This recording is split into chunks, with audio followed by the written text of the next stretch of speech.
Was messaged by staff a week before asking for a check-in time. We were coming in late, so I gave them a time bracket and we were asked to call a number so someone could come and let us in.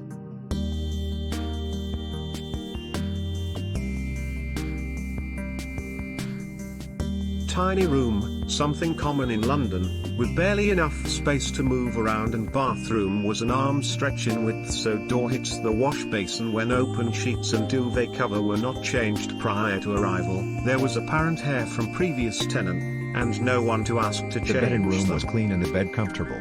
There was a self-catering kitchen up at the top of the house, with an outdoor area, and a great view of the London skyline.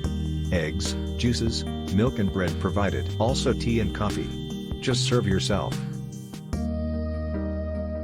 So, firstly, the guy letting people in ignored me for 45 minutes until I challenged him about this. He then gave me the chance apparat room in the house. Seriously, the walls and window might as well not been there.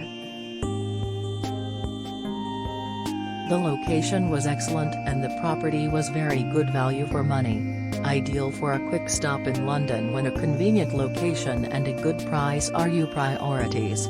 The room was extremely small but very clean. Toilets and shower rooms were recently refurbished and Although I also stayed very there previously and had a good memory of the place, this time I was put in a smaller room with a wonky mattress and a closet that took up most of the space that I couldn't / even use because the bed was too close to the doors for me to open them.